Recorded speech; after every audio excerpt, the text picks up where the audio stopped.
नमस्कार मित्रों, मैं पंडित अखिल शुक्ल। जय महाकाल आयुर्वेद।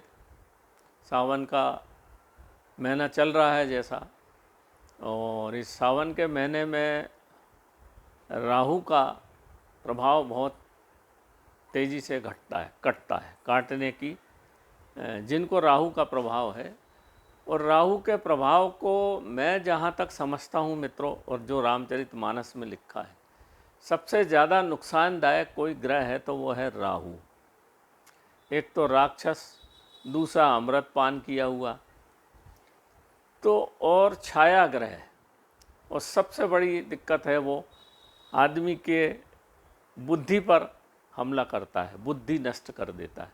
जिसकी बुद्धि नष्ट हो गई, जितने आपको पागल मिलेंगे, जितने ड्रग एडिक्ट्स मिलेंगे, जितने मर्डर करने वाले मिलेंगे, जितने अच्छा पढ़ते पढ़ते मैंने कई लोगों को देखा, हमारे साथी भी थे कई, अच्छा मतलब हमसे बहुत आगे थे पढ़ने में, और फर्स्ट ईयर के बाद आने के बाद पता नहीं क्या हुआ, वो उनकी लाइन ही बदल गई। आपने देखा होगा कहीं कि ये लड़का तो बिल्कुल अच्छा था, मेरिट में आता था, और पता नहीं क्या हुआ 11वीं के बाद से गलत लाइन में चला गया। ऐसा हज़ारों लोगों को हो रहा है।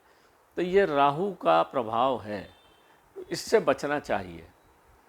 तो इसका उपाय करेंगे तो बहुत सारी, अब 10% तो नुकसान करेगा ही, पर उपाय से 90% बचत हो जाती है। और नई उपाय करोगे तो फिर आदमी गर्त में चला जाता है। आप देख लो, जितने भी पागल हैं, जितने भी ड्रग एडिक्ट्स हैं, सब का राहु का प्रभाव है। और रामचरितमानस में स्पष्ट लिखा हुआ है। मैंने आपको रामचरितमानस की चौपाई भी पढ़ के बताई थी, फिर बता दूंगा कि राहु के ही बारे में सबसे ज़्यादा रामचरितमानस में लिखा हुआ है। ये देखिए, पहले इसको सब देख लीजिए, समझ लीजिए। तुलसीदास जी ने ऐसा ही नहीं लिखा होगा। नप भजु बलु शिव धनु राहु, और गरऊ कठोर विदित सब काहू। शिव धनुष जो था ना, राहु के समान था, ये जनक जी ने बोला है। और रावण बानु महाभट मोरे, रावण और बाणासुर दोनों वहाँ गए थे सीता स्वयंवर में, पर देखई सरयन गवई सिधारे। उनने बस देखा, उसको छुआ भी नहीं धनुष को। वो समझ रहे थे कि राहु पकड़ लेगा। वो देख के, बाणासुर बहुत बड़ा राक्षस था और रावण तो था ही था, ब्राह्मण भी था, पर उसकी भी ताकत नहीं पड़ी उसको छूने की, कि मैंने इसको छुआ तो उपद्रव हुआ। देखिए, रावण ने पूरे 7 ग्रह को अपने खाट में बांध रखा था, आपको मालूम है, सबको मालूम है ये बात। राहु को नहीं बांध पाया। छायाघर और राक्षस, जबकि राक्षस था वो बांध सकता था, पर उसकी सामर्थ्य नहीं थी कि राहु को बांध ले, इसलिए उसने छुआ नहीं। इसलिए रामचरितमानस में एक दिन में, रात भर में पढ़ लेने से कुछ नहीं होता। उसको पूरी पढ़िए, एक एक लाइन का अर्थ समझिए, तो आपके जीवन में आमूल चूल परिवर्तन होगा। राम जो शब्द है ना, बड़ा महत्व का शब्द है। भगवान शिव ने ब्रह्मांड से रा और माँ को ही लिया है। तो मैं कभी इसका और डिटेल बताऊंगा कि रा क्या है और माँ क्या है। रा पूरी पॉजिटिव ऊर्जा है जिससे आप जुड़े हो ब्रह्मांड से, और माँ निकलने वाली ऊर्जा है। जब रा आना बंद हो जाती है, प्राणवायु, आप जब सांस लेते हो तो ऑक्सीजन जाती है शरीर को चलाने के लिए, वो प्राण जाते हैं आपके अंदर जो दिव्य ज्योतिमय चैतन्य है उसको चलाने के लिए। इस तरह से 2 तरह से चलता है आपका शरीर। और जब चैतन्य प्राण की ऊर्जा आना बंद हो जाती है तो शरीर को खूब वेंटिलेटर पे लगाओ, खूब ऑक्सीजन दो, क्या हो जाता है, चेतना निकल जाती है और शरीर पड़ा रहता है।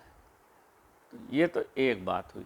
अब देखिए, अब दूसरी चौपाई तो आप देखो कि दूसरी चौपाई बाद में कही है।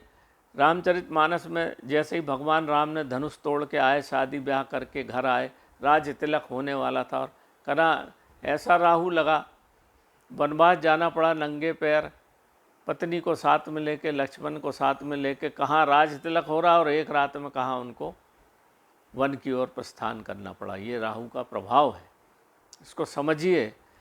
बाबा ने ऐसे ही नहीं लिखा है, इसको समझिए कैसे आदमी के जीवन को परिवर्तन कर देता है। जब लौट के आए तो उनके पिता दशरथ की मृत्यु हो गई और मुसीबतों का पहाड़ टूट पड़ा।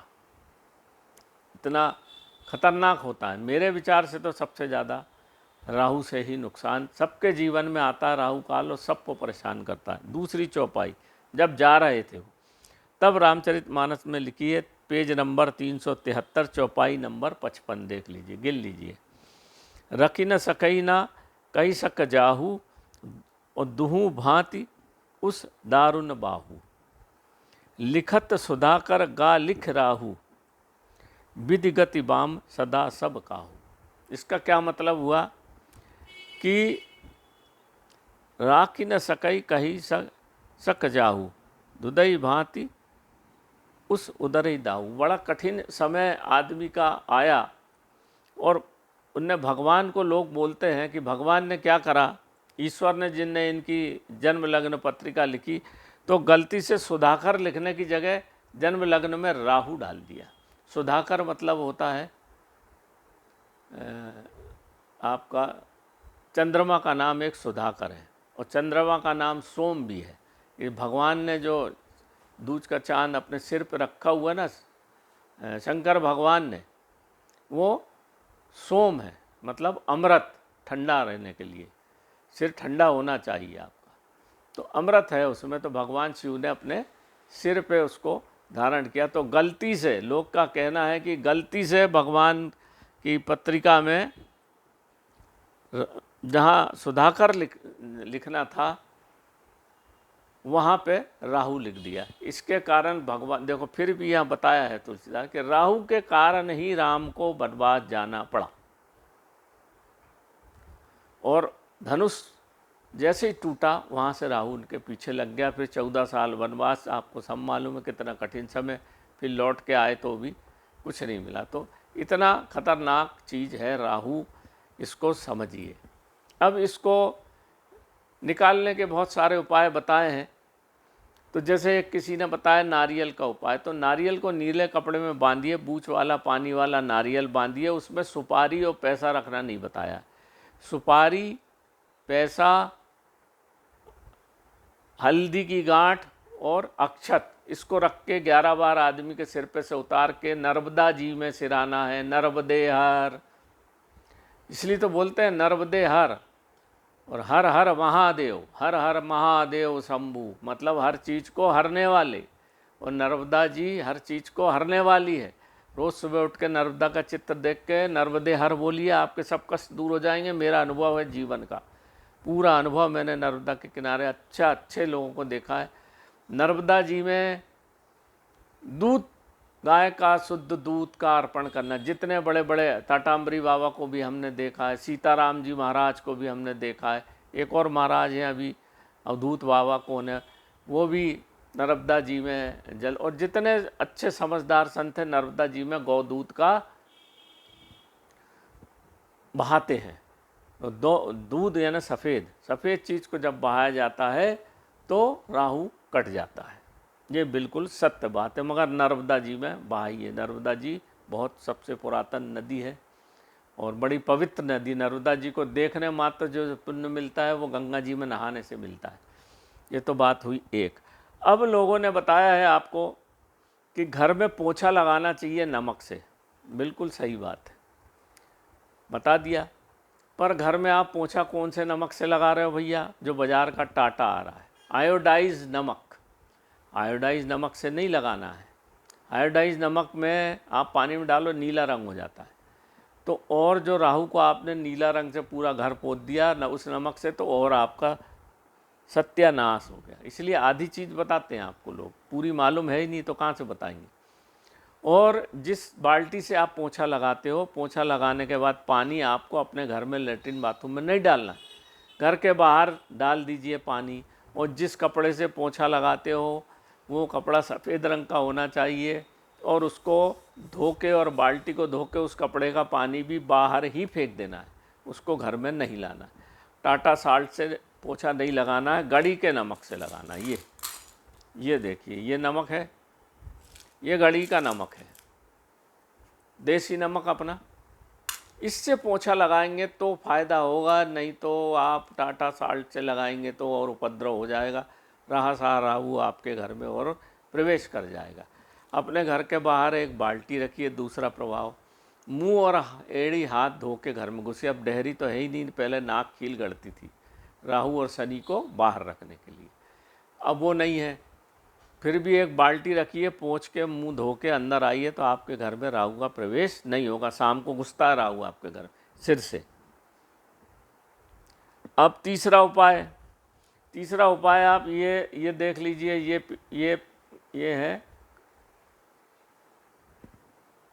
आपका मोगरा का पेड़, इसमें सफ़ेद फूल उगता है ना। इस सफ़ेद फूल को भगवान शिव को ये सावन भर चढ़ाइए, उनके चरणों में राहु कट जाएगा। राहु का अचूक उपाय है मोगरे का पुष्प। दूसरा आप देखिए, ये चांदनी का पुष्प, इसकी जड़ को दिमाग पे दिया जाता है, दिमाग ठीक होता है। चांदनी सब पहचानते, सफ़ेद फूल होता है, दूध भी होता है इसमें। तो दूध वाला पुष्प सफ़ेद भगवान शिव को अर्पण करेंगे, माथे से लगा के उनके चरणों में रखेंगे तो राहु माथे पे प्रभाव डालता है, तो भगवान शिव की कृपा से राहु कटेगा, है ना। तीसरा ये जो देखिए दूध मोगरा, ये बहुत अद्वितीय पौधा होता है मित्रों। इसमें दूध भी है और मोगरा भी है, दोनों चीज़ें। घर में लगाइए दूध मोगरा और इसको भगवान शिव को एक पुष्प अर्पण करिए रोज़, आपका राहु का पता ही नहीं चलेगा, समन हो जाएगा। ये रोज़ करना चाहिए और 12 मास ही फूलता है ये दूध मोगरा। खूब भगवान शिव का, हमारी दादी चढ़ाती थी इसको बराबर बनारस में, काशी में जाके। इसका अद्वितीय प्रभाव है। अब आपको लीजिए, आज बुद्धि पे प्रभाव डालता है राहु, तो करना क्या है, ऐसे 2 हंस लीजिए। ये हंस है, दिख रहा है उसमें, ये 2 हंस है। हंस हमेशा मुंडी को ऐसे नीचे रखिए, ऐसे बीच में से खोले वाले ऐसे ले लीजिए, बाजार मिल जाते हैं। और इसके नीचे छेद रहता है, उसको बंद कर दीजिए, छेद को बंद कर दें। ऐसे हंस 2 लीजिए, इसको नमक से भर देना है, पूरा फुल नमक से भरिए इसको। और बीच में एक इतनी बड़ी फिटकरी का डिगला रख दीजिए। ये डिगला फिटकरी का इसके अंदर रखिए, एक इसके अंदर रख दिए, पूरा नमक से भर के रख दीजिए। और एक तस्तरी पानी की लीजिए, उसमें इस हंस को रख दीजिए। एक हंस को कहाँ रखना है आपको, दक्षिण दिशा में रख दीजिए।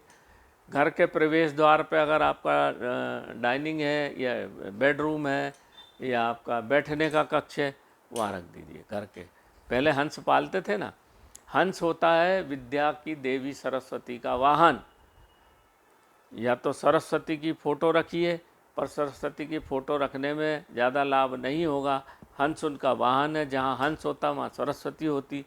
तो हम इसमें नमक भर के, और यह अचूक प्रयोग बता रहा हूँ मित्रों, आप करके देखना। मैंने हज़ारों लोगों को कराया और बहुत बढ़िया लाभ मिला उनको। और इसमें फिटकरी बहुत ज़ोरदार चीज़ होती, चीज़ों को ठंडा करने के लिए। राहु घबराता है इससे। तो नमक इसमें रख दिया और फिटकरी रख दी, बढ़िया। अपना आप उत्तर दिशा में रख दीजिए या घर में रख दीजिए। कम से कम जिसको राहु का प्रभाव, उसके बेडरूम में रख दीजिए, दोनों भर के। ये हो गया। मोर पंख का भी मैंने प्रभाव बताया था। मोर पंख को भी उत्तर दिशा में, जिसके राहु का प्रभाव ज़्यादा है, परेशान है, नशे का आदी है, वो किनारे पे उसको रख दीजिए। कुछ दिनों में आपको आशातीत लाभ मिलेगा। इसको रखना ही चाहिए। इसको अगर रखेंगे तो राहु अटैक नहीं करेगा। अब ये आता है बड़ा गोमुख शंख।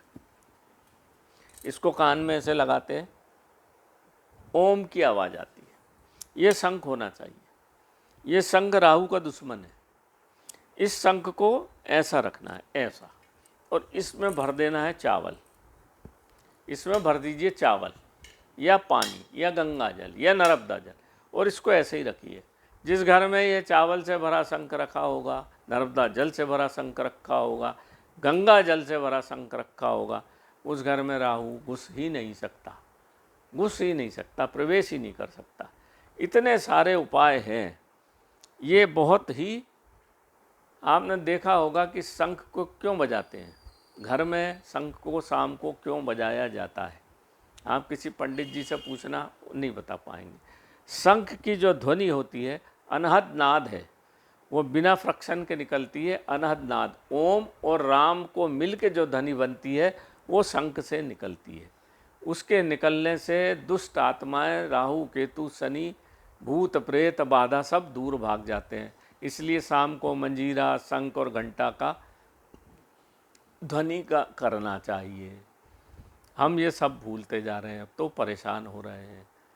और लामा लोगों के पास शंख नहीं थे, क्योंकि उस ज़माने में तो लामा बहुत ऊपर थे, समुद्र में निकलता है शंख, तो वो एक तुर्री बजाते हैं, ऐसे तांबे की बहुत लंबी ऊ करके ज़ोर से बजाते हैं, वो भी शंख के जैसी ध्वनि निकलती है। शंख नहीं था तो उनने अल्टरनेट ढूंढ लिया। तो ये ध्वनि का पूरा ब्रह्मांड ध्वनि से निर्मित है, और राम पूरे परब्रह्म है। राम की बड़ी महिमा है। राम को गूलर की भी उपाधि दी गई है कि जैसे एक वृक्ष में हजारों गूलर लगे रहते हैं, ऐसे ही एक ब्रह्म में हजारों ब्रह्म लगे रहते हैं।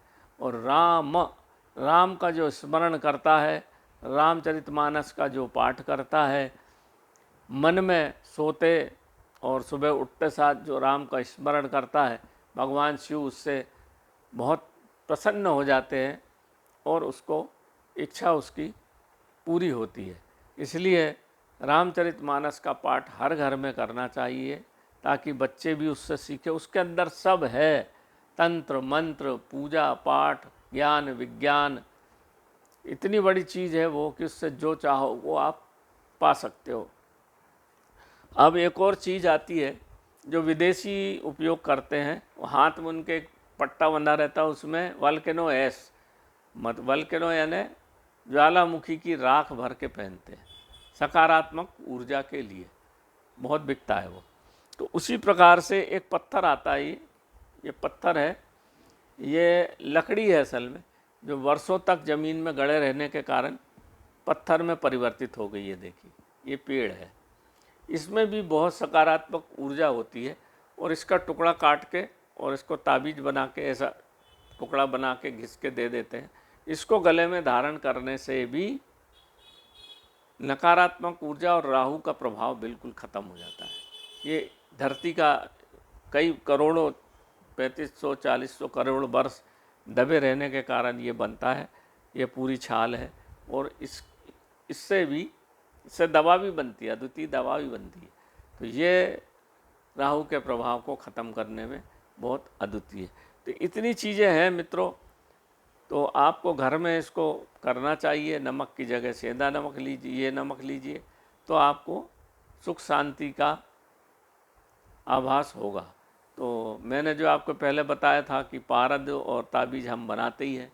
पारद जो है शिव का वीर है, इसलिए भगवान शिव जो है बीच में। समुद्र मंथन में किसी से पूछना आप, समुद्र मंथन में भगवान शिव नहीं गए थे, बीच में जा भी नहीं सकते थे वो।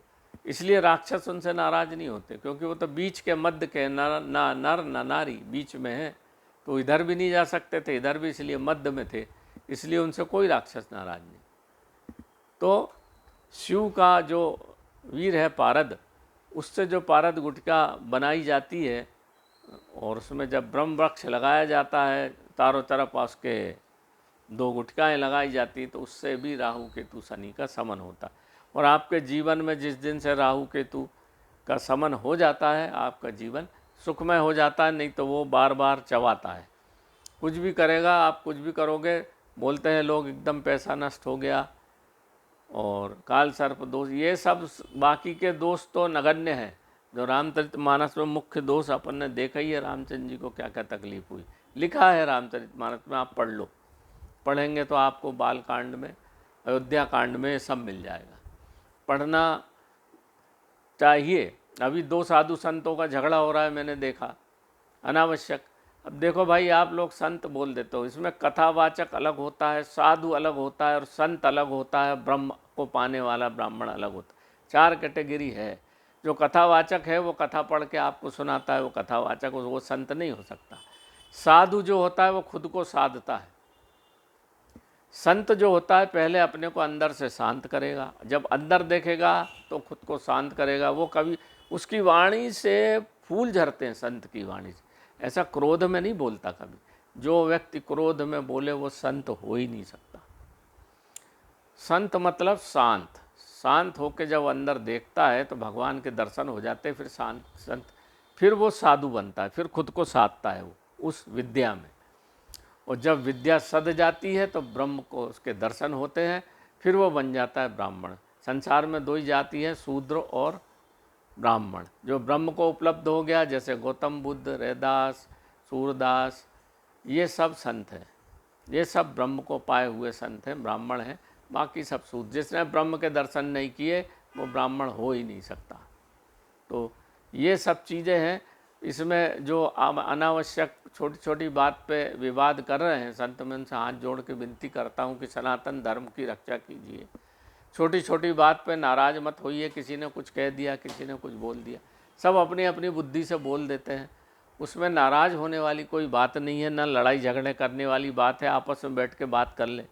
उसको ऐसे यूट्यूब पे बताने से बच्चों के मन में तो कैसा प्रभाव पड़ेगा, वो कहेंगे ये देखो ये लड़ रहे हैं। हमारे यहाँ के बच्चे बोलते हैं काहे के साधु संत, ये लड़ रहे हैं आपस में, ये तो हेलीकॉप्टर से जा रहे हैं, ये तो फलाना। तो उसका इम्पेक्ट गलत जा रहा है, उसका प्रभाव गलत। इसलिए मैं कहता हूँ कि रामचरितमानस को जब तुलसी ने रचाना तो ये सबको, जितने वेद पुराण हैं सब, उनको राम भगा दिया था तुलसीदास को बनारस से। काशी विश्वनाथ के मंदिर के पूरब की दिशा में एक ताड़ी वाला दरवाज़ा है लोहे की, हमारी दादी ने हमको ले गई थी, वाइस चांसलर थे हमारी दादी के पिता, तो दादी की बहुत चलती थी, तो हमको लेके गई, दिखाया। तो वहाँ फिर विवाद हुआ, तो उनने कहा भाई सब रखो रामचरितमानस के ऊपर, वेद पुराण मीमांसा सब कुछ रामचरितमानस के ऊपर रख के ताला लगा दिया गया। और जब सवेरे उठ के देखा तो रामचरितमानस सबसे ऊपर रखी थी, आज भी रखी है, आप देखना चाहो तो, अगर आपको कोई दिखा दे तो देख लीजिए। इसलिए रामचरितमानस जितने भी पुराण वेद सबका सार है, उसको पढ़िए तो आपको कोई लड़ाई झगड़ा नहीं होगी। इसीलिए रामचरितमानस की रचना की है भगवान ने। और ये सावन भादो तो फलती है, भगवान शिव की बड़ी असीम कृपा होती है। तो मैं जो थोड़ा बहुत जानता था मित्रों, मैंने अपने ज्ञान से बता दिया। आपको अच्छा लगे तो ठीक, नहीं लगे तो आप इसको भूल जाना। मैं पंडित अखिल शुक्ल, जय महाकाल आयुर्वेद। नमस्कार मित्रों।